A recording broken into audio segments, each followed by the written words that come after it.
Well, good afternoon, everybody. Welcome to our NFA virtual event series. Today, we are so excited to be highlighting and celebrating our adult amateur competition winners. And I'm just super excited that all of you guys are here. I know I see a lot of familiar faces. I'm Millie. I am the membership manager here at the NFA, and I'm so excited to get to hear all of these fabulous performers today and get to hear feedback from our wonderful clinician, Dr. Spencer Hartman. And I also personally want to thank our coordinator, Linda Jenkins, my dear close personal friend, who I've really enjoyed getting to work with in putting this competition and this program together for you all. And so, um, obviously, you guys are all hopefully all NFA members. We are so excited to have you here today, and we do have a couple of more virtual events coming up throughout the year. So I strongly urge you to look for those on our website. And the other thing is, I really wanted to take a moment to thank our sponsors, the state of Illinois, and specifically flute specialists for sponsoring this competition. This would not be possible without your support. I am going to take it away to Linda Jenkins, our coordinator, and Dr. Spencer Hartman, and our wonderful winners today. So take it away, Linda. Thank you, Millie. As she said, we are here to hear the winners of our Adult Amateur Virtual Masterclass competition, and we're going to be starting with the winner of our novice category, which is Lynn Kaufman. And I'm going to share video here. We're going to hear her play the first movement of the Boni Sonata. And let me just grab.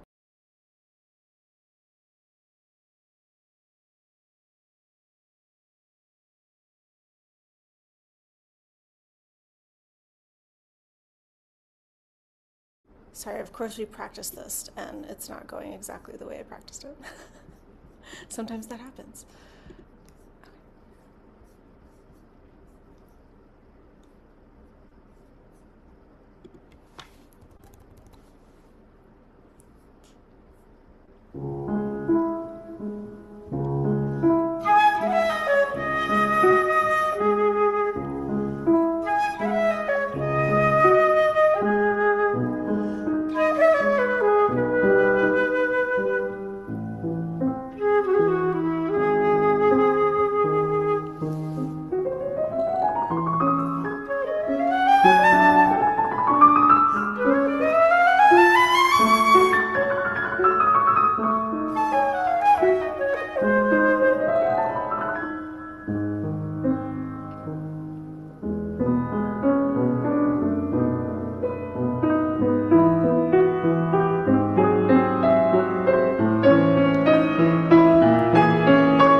Very nice, Lynn. Beautiful playing today. I loved that recording. Okay. So, You. there's a few things that I have that we could possibly work on, but I wanted to see if there was anything in particular that you wanted to work on and see maybe how I can help you. Well, I do have challenges with the little trill turns, the little, I don't know what the embellishments. Sure. Okay. And Okay, so we can look at some of those. Anything else? um, I would say the entrances on the really high notes too. I don't want them to be too harsh. Okay. Yeah, Up and it's down. everyone's spear. I know. Yeah. Okay. I want to maybe tackle that first one first, a little bit of sound things, get us playing a little bit, and then maybe address some of the finger coordination and see if we can scaffold this in a way that is effective.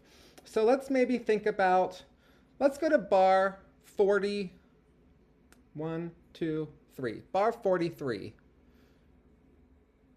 Let's try that high G sharp there. I know, I'm sorry. Okay. Just keep going. Great. Okay. So how did that one work for you? Uh, it feels out of context, but it was okay. Well, it's out of context. Yeah, we're gonna be out of context. So one exercise that I'm sure you've done harmonics in the past where you finger a note and overblow. Have you ever considered doing an opposite reverse harmonic? So where we finger the high note and underblow it. Have you ever done anything like that?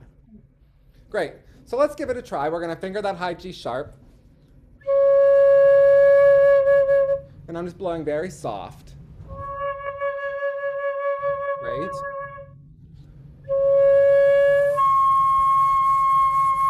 It's flat, but I'm just letting it happen, and I'm just using just enough air to get it up that middle step.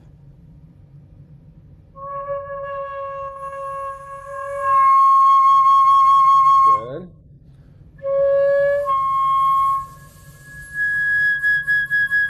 And just a little bit more to get that high G sharp out.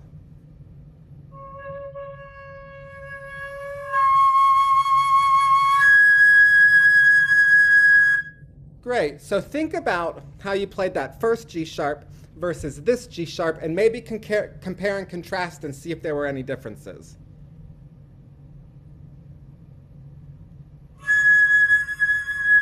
Definitely. It just feels. What did you do different?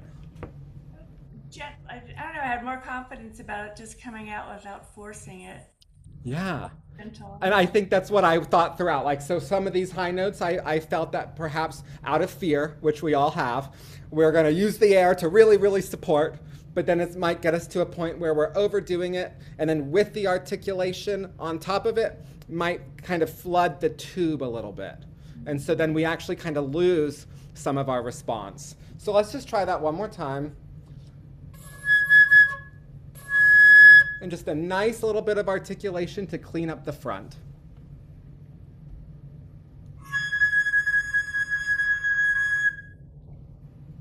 How does that feel? Great. So can we take it back 2 bars? I want to do the low note, D, and then see what happens. And just like easy does it, Lynn.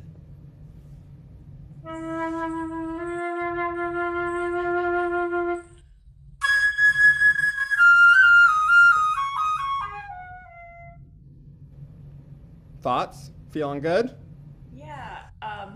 Yeah, I'll have to process it more, but I love the idea. I love that. Great. Let's take these, let's just do a couple more of them, because I would say this works for me. This is something I do on pretty much high G and above. I feel like below that, I can more or less make it happen without doing this. So let's try it on A.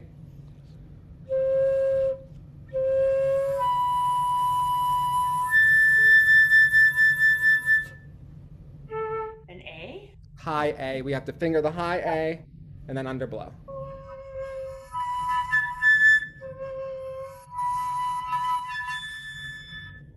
Great. Think about nose, head, face.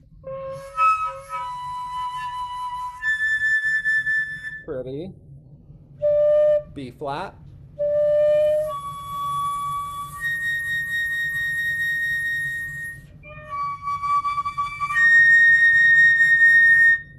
Pretty. B.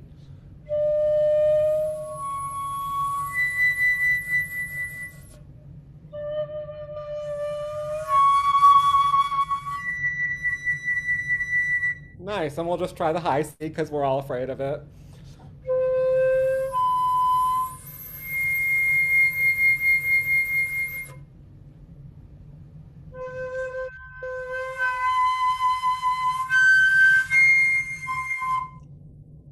Nice. So we'll leave you to practice that one in the comfort of your own home without an audience, because that is a note that I find to be particularly troublesome for me in the response.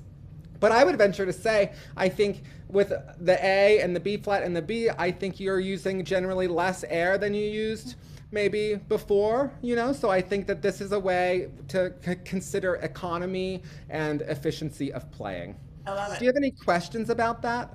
No, I think I want to practice it. I love that. So now let's think about some of these turn gestures you were referring to. Where's an easy one? Right at the beginning, maybe? Yes. Okay, let's hear you do it first.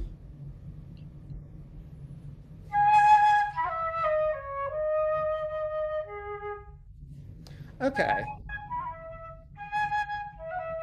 Do you see the problem?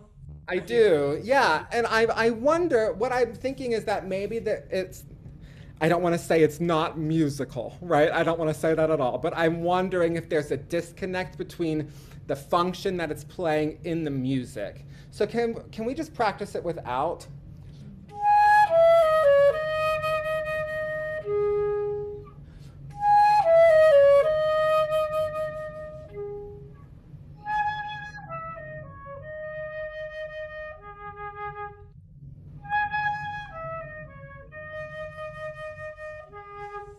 So I'm sorry to bring up your rhythm. And trip bullet.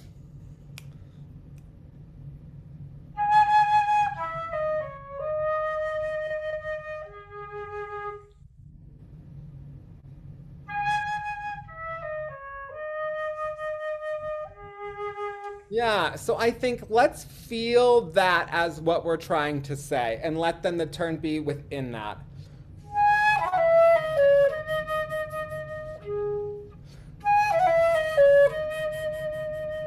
So maybe don't draw attention to the turn as much.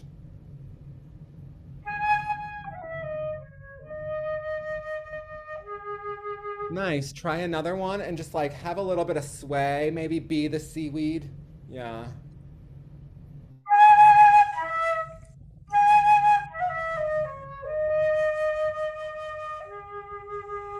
How did that feel?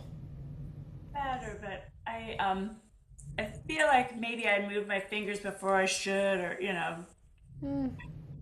Yeah, I mean, it I just think gets that way. yeah, I think should is an interesting word choice. I think we don't want to do that. I think we can think about other ways to, I think maybe you're not expressing what you truly want to say, right? That might be another way to work the language.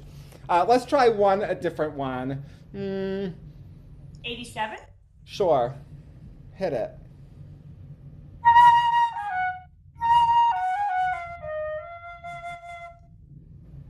Can think about it just as like a flick gesture.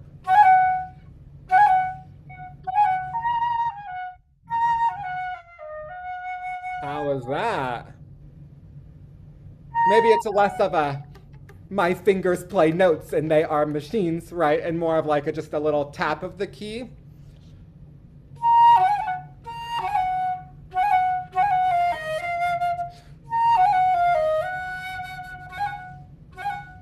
Try it one more time and just flick it.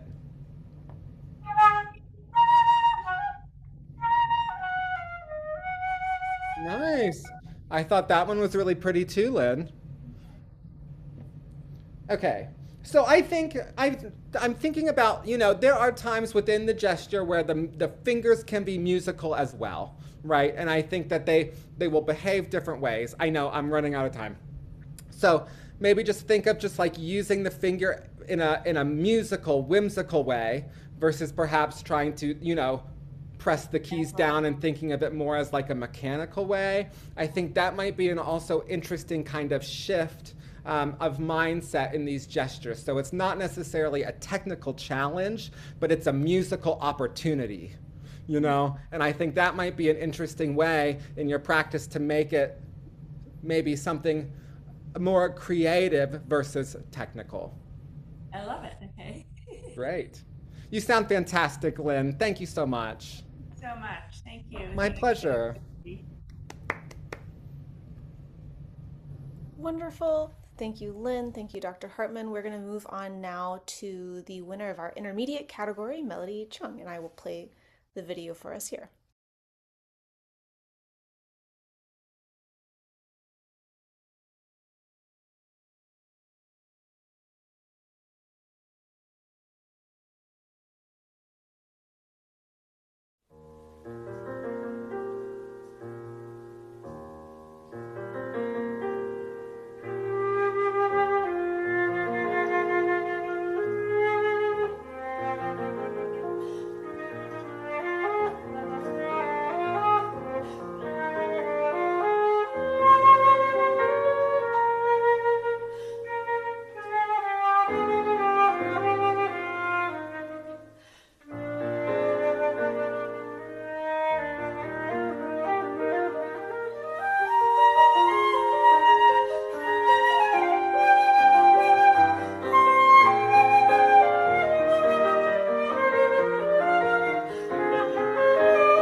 Very nice, Melody. Wow, what an expressive performance that was. I loved so much about it. I feel like you were really kind of singing through some of these lines. I thought it was just so captivating. Thank you. Similar, oh yeah, for sure. Similar to what we did with Lynn, is there anything in particular today that you would like to work on that I can help you with? Or do you want me to kind of just dive in? I think just dive in is fine. Nothing in particular. Great. So one of the things that I noticed was that you have this really beautiful sound throughout. There were instances where I thought that the sound quality lost some of its consistency in a way that I don't think was intentional. And then I think that there are ways that we could vary that consistency to be more colorful in ways that are intentional. Okay? So we might work on the sound a little bit today. I was thinking about instances when the tube is short. Do you know what I mean by that? When the tube is short. Like when all the holes are open. Yes. Yes. Good. Good. So for me, it was in the C's and the C sharps, and the B's perhaps were just a little bit open. So I think there's a couple ways around it, but the first one I want to just say is let's just try rolling it a little bit on those notes. Not so much that we go super flat, but just like covering a little more of the embouchure hole might allow us to just get a little more of core to the sound. Let's maybe think about where's a good place. Maybe can we go at 10, 11, 12, this part?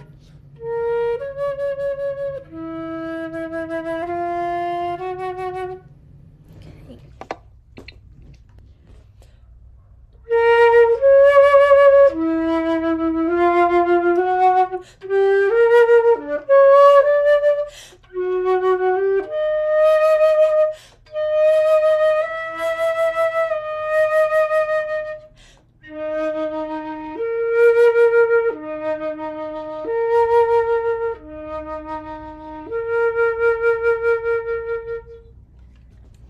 Nice. So that worked pretty well. For me. And that worked pretty well for me with having just a little more consistency on all of the pitches in a way that I thought was intentional. I think let's try it up in a maybe higher section. Can we go back a few bars? And just maybe cover a little bit more.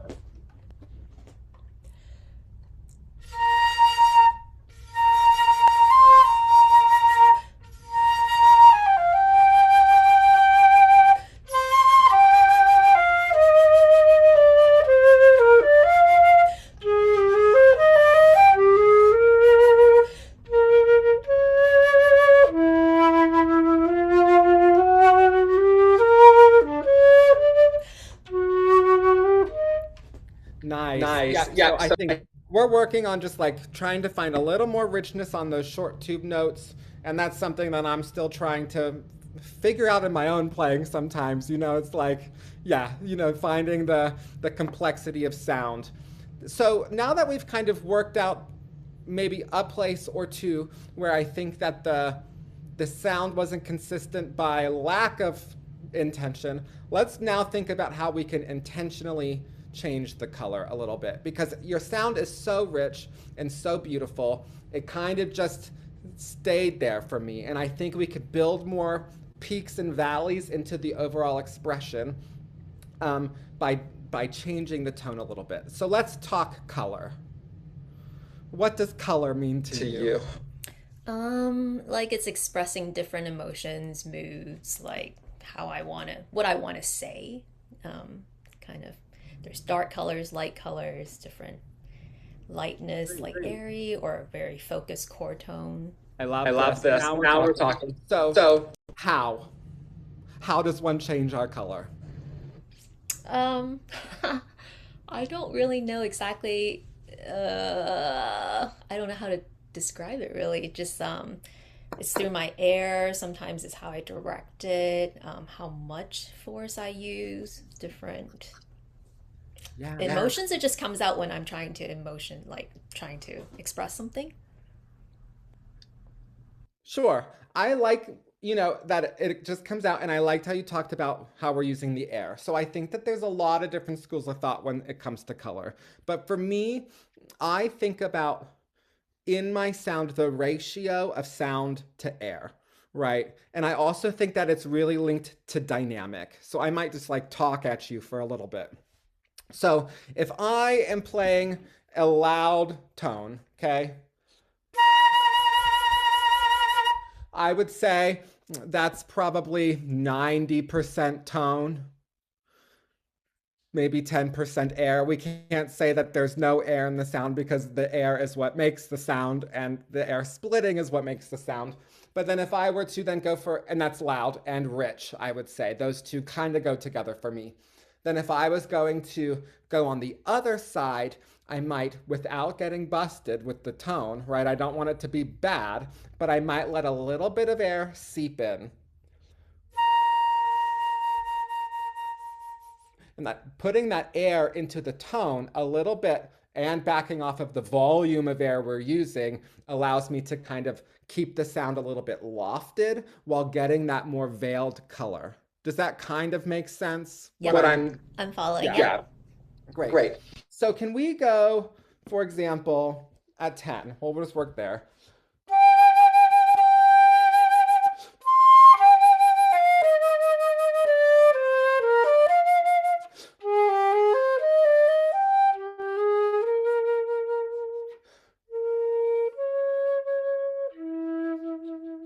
And I'm going to really serve that pianissimo by getting a little bit more air coming out of my mouth and not so far into the flute. Does that kind of make sense?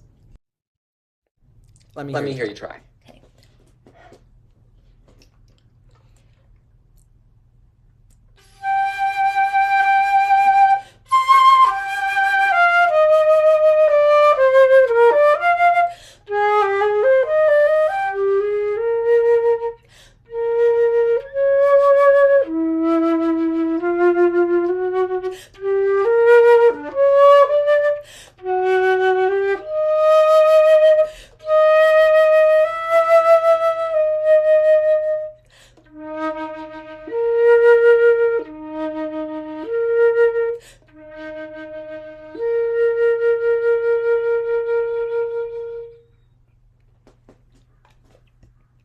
Yes, yes, I love that. That this kind of air profile that you used throughout the softer playing helped your intonation stay higher, especially on those repeated B flats. You know, I really liked that. Did you notice that too yourself? Yeah, when I was listening to my video, I was like, oh God, it's flat. It's terrible listening to yourself afterwards. I know the feeling, but you sound fantastic. I also want to. I think you could be a little more daring with the dynamic. I thought we totally were like on the right track. Let's just go to that C sharp. Open tube note, easy to like get real soft. How soft can you get it? So I'm doing like very small tongueless attacks and just like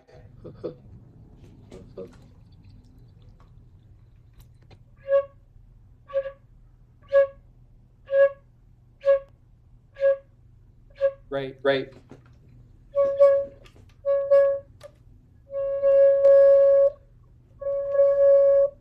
And I'm thinking up, I'm thinking, alive. My eyebrows are expressive and alive.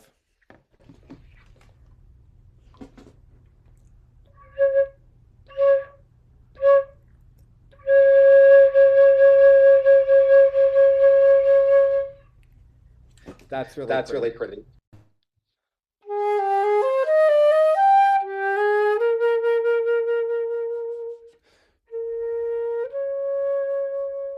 And see if we can now morph through this, right? Like it's easy to play with two colors, right? The difference, the hard part is then how do we get in between those two colors?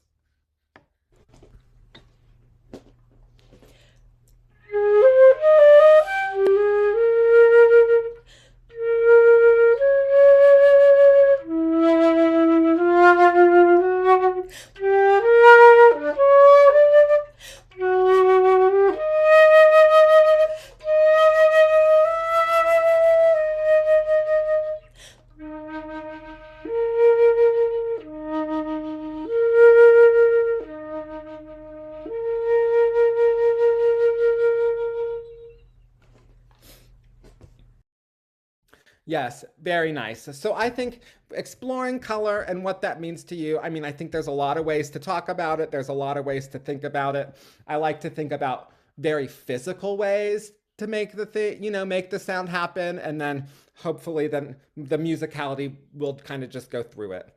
Um, let's take a moment and I mean, we were playing with a recording that was that set, and so you were fitting yourself into it, or did it have the capability to follow you? Yeah, no, it didn't. It was a fixed piano recording.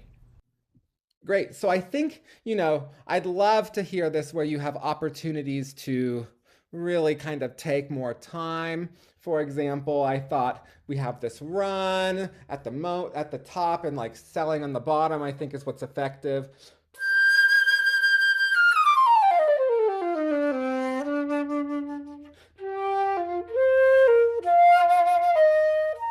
Can you just play that for me now without the recording so I can hear your musical self?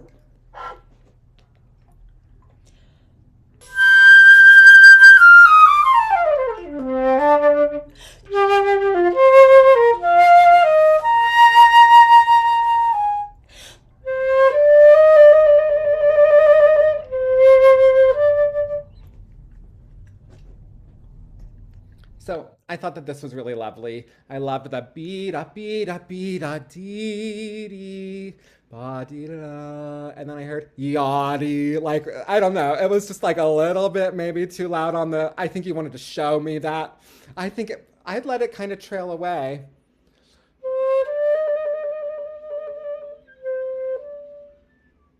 And then let the piano take that moment away from you versus like, and here's the piano now. You know what I mean? I think it's just like, don't get in the way of your own expression. Can you try that for me just from the G again?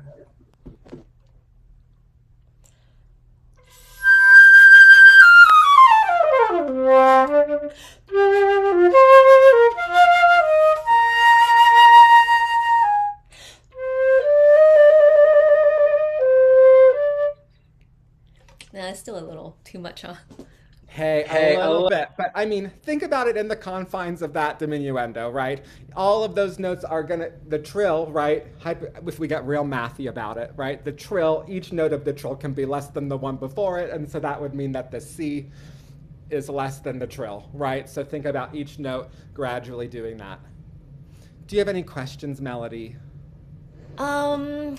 I think, like you already talked about the open tube, the following C on measure 40, I don't know if it's a fear thing, like what you mentioned to Lynn. I have trouble coming in with that delicateness and that gentleness because I feel like it's very exposed, right? It's just me, there's nothing else. And it starts kind of that section. Do you have any advice on how to come in on when you're like, I can't crack it? Is it just the practicing the harmonics? Well, I don't know. It's interesting because the harmonics require a lot of air. And I think we don't want that for this entrance. So I would recommend actually going tongueless on this. Have you practiced your tongueless attacks on this note? Yeah. And I am actually doing what's called a bilabial consonant, where like a B or a P. So I'm not really using my tongue too much at all. So that might be something to play around with. Can you just try that? Ha ha ha ha. Tongueless.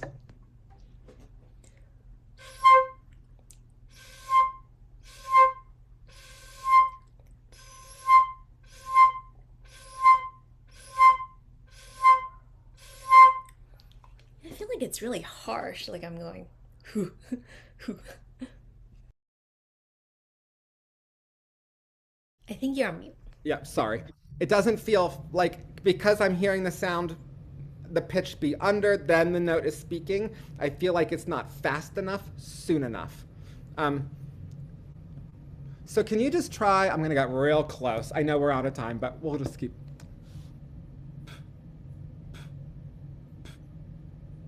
So my air, I'm using the air to make the aperture. I think we want to more or less try that into the situation. See what that feels like.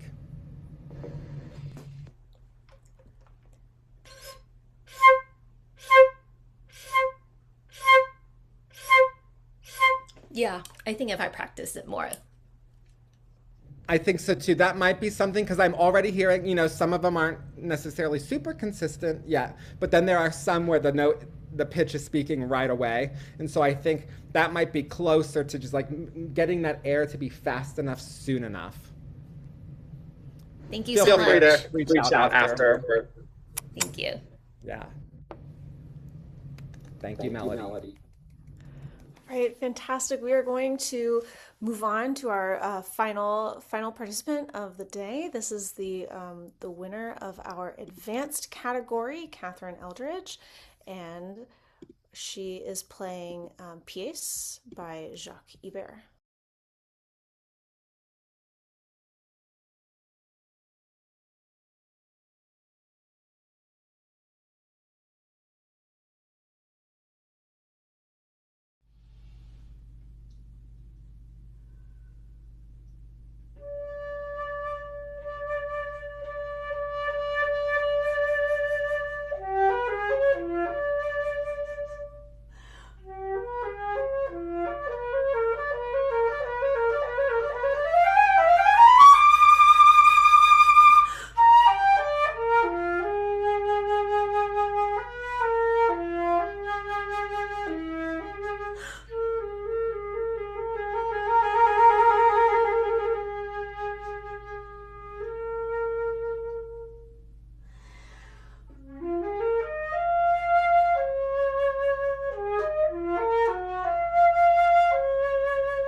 Wonderful. Beautiful, Catherine. You sound fantastic. Thank you. Thank you. Yeah, my pleasure. It was so nice to hear you play. I love this piece. I remember learning it back a few years ago and just really much enjoyed it.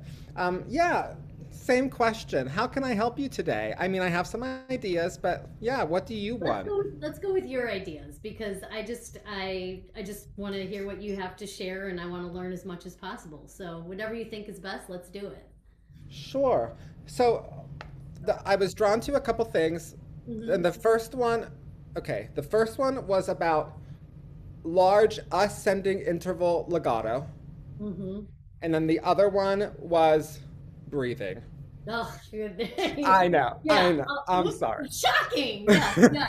That is probably if I was gonna pick something, I would say breathing. And it's interesting because I know it's for solo flute, so technically I could have time, but for some reason, like you just still feel like, you know what I mean? Like you don't want to Yeah. overdo it, you know? Silence is awkward. Yeah, yeah. No, it shouldn't be, right? So yeah, we're gonna make you feel maybe a little bit awkward with some of this silence, but we're Okay. gonna come back to that. I want to do the intervals thing first because I think that Okay, might be a sure. real quick fix, and then Okay. we can adjust. So let's think about. I want to go to the odd tempo right in the beginning, from the F to the D flat, and let's just hear you do that. Oh, you like it? Okay, yeah, right. Okay.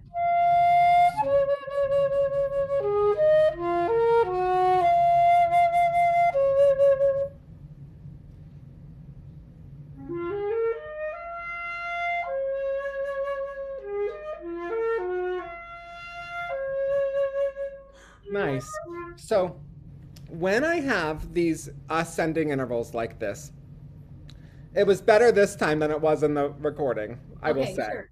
Okay. Um, I like to think of them as descending intervals. So let's just play them as a descending interval and go into that descent, the F as if it was lower. Does that make sense? Do you want me to play? So you want me to play that like where it goes to the middle F? You want me to play the low F? You I want me to do do. that instead? Yes. Just for now. Just that those two bars, or like? Yep. Just those two bars.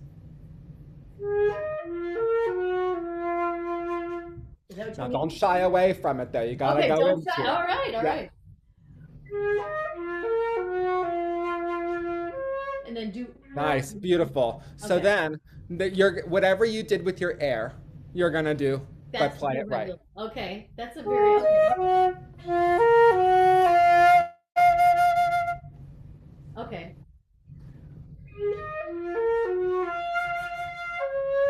Nice. How did that I guess feel? I was trying to back up on it. Like I was trying to be like with it. I guess that's, and I was doing that with my air. I think that's what was saying. But you're saying it kind of needs to go to that note.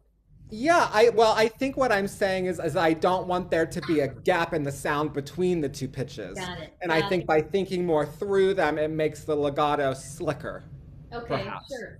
Yeah, that Let's makes a lot. That makes a lot of sense. let's try the next one. This is one, I don't know, I don't have bar numbers. No, Odd but tempo. I know the next one. Okay. Okay. Just go right into that A flat and sell it. Great. No, I loved that. That was beautiful.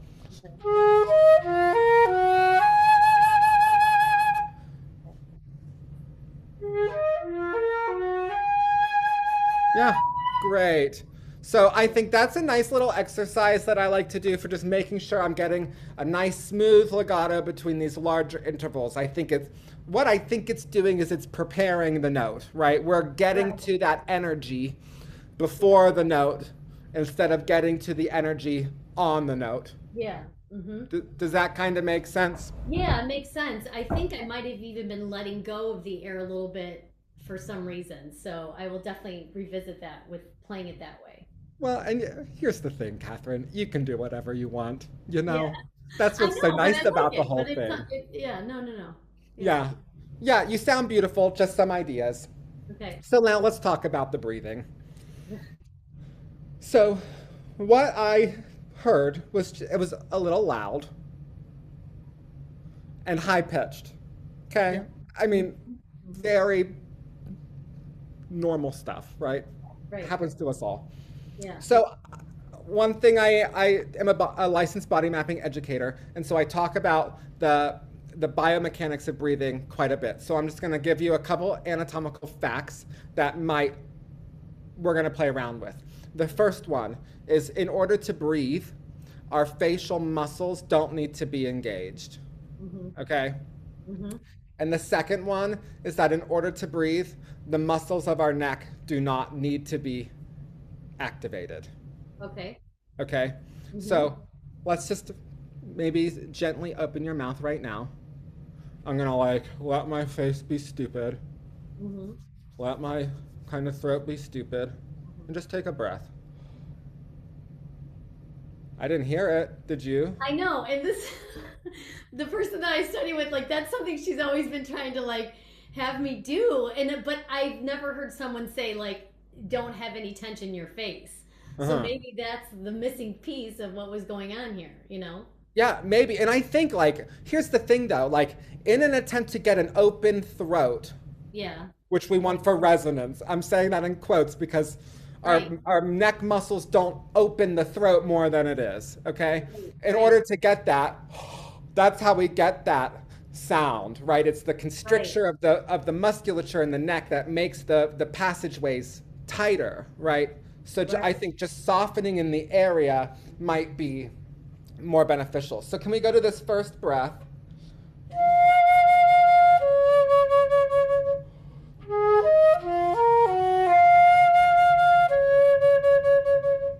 And when you breathe, just like let everything stop.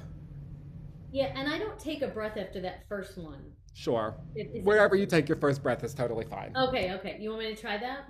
I do, yeah. Okay. And if it takes a little long, that's okay. Let it go. Let the breath take time if you need. Okay.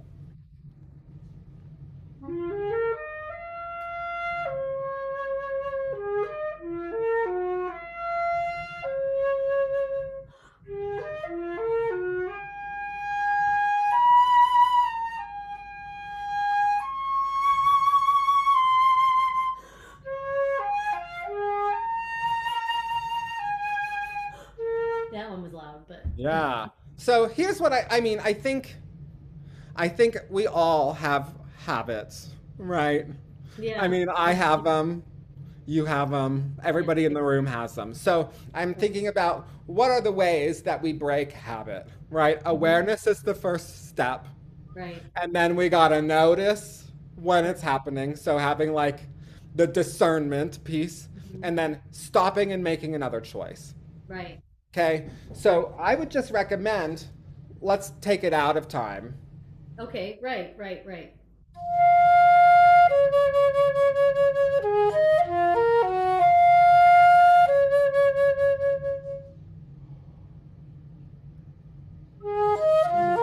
And then we'll Yeah. coordinate the speed thing later. Right? Right. Let's take it Right. back down to its bare, the bare bones here. Okay. Should I try it Try again? that, please.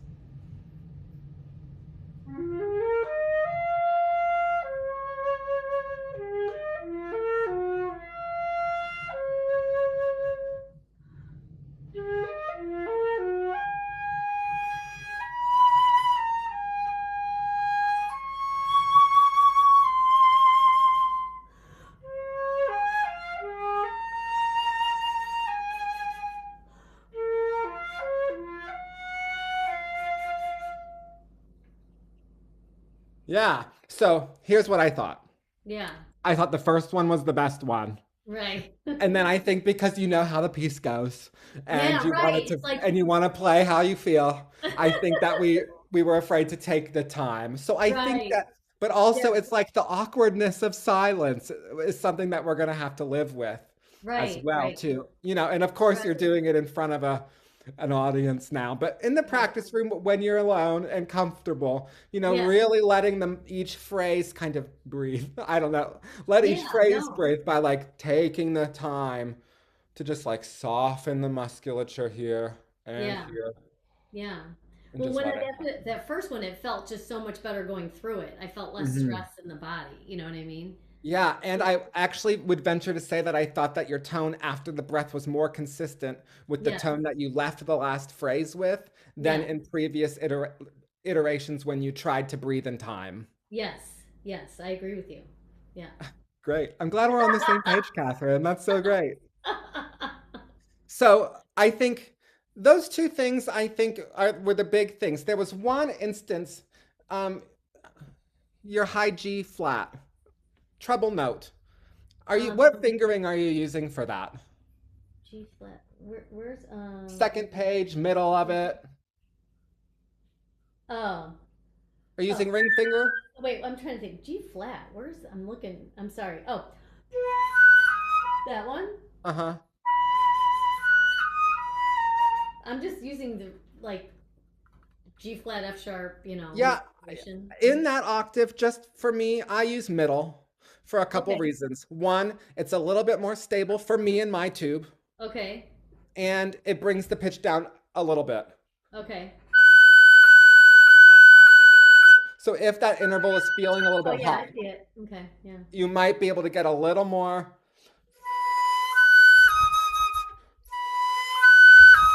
more of a smoother legato on that. Okay. No, I like that. Only in that octave though. In every other octave, it sounds real bad. So don't Right. do that in any other octave. But in the high register, I find that the middle F sharp fingering is a little bit more stable and lower intonation for me. Yeah. But Okay. That's good to you know. sound fantastic, Catherine. Do you have any questions? Um, I think you nailed it with the breathing. I think that was my biggest thing that I was thinking of. So I just need to stop and slow down. Yeah. And you're Back to just the drawing saying, board on and that. just to reiterate, because I this is important to me because this is something Mhm. I struggle with. Because I've been working on like also singing the note and trying to open it up here. But you're saying like completely no tightness in the lips, no tightness in the neck. It should just be like completely just completely totally real. Not that you should be stressed, but like that's what I need to think of. Well, Yeah. I think I'm just thinking of the reality of the situation. And the Yeah. reality is that in order to breathe, we don't need those pieces, right? Right. You don't see people going like, "Hey, how are you?" smiling through their breathing every day, right? You don't see the people like tight-necked breathing for life, Yeah. right? So I'm like, how can we make flute playing real and like Yeah. human? And I think Right. that that's just our normal breathing. So can we Right. make that as close to human as possible? And I Right. think that's the piece. I think you had the flutist breath Right. instead of The a flutist human breath. breath. Yes. And I think the No. human breath is going to be the way. All right. No, I appreciate that. No, I think we're good. I think that was the big thing with this piece that I struggle with. So, Great. I'm so glad I could help. yeah, definitely. Amazing. All right. Well, thank you, everybody.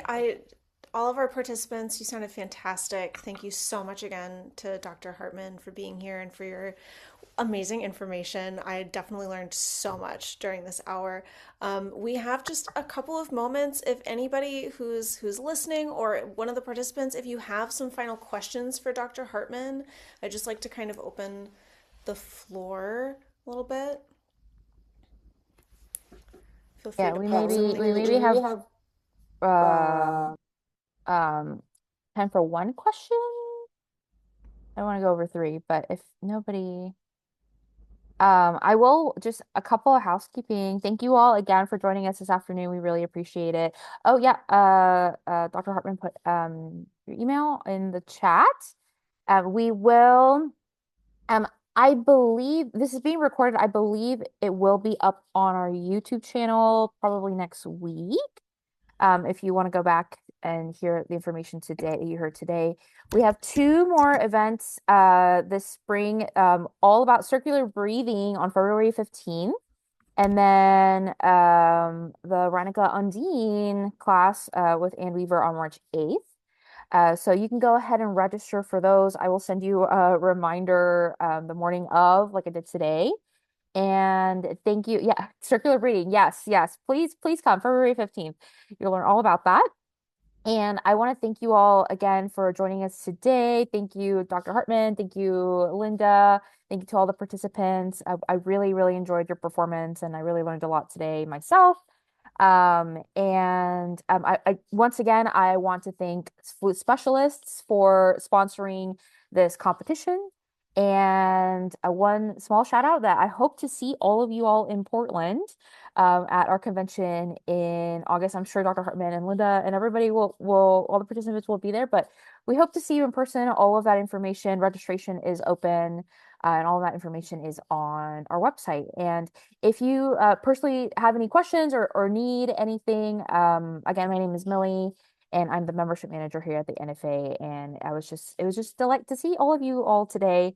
And I hope you all have a great rest of your week. Thank you. Thank you.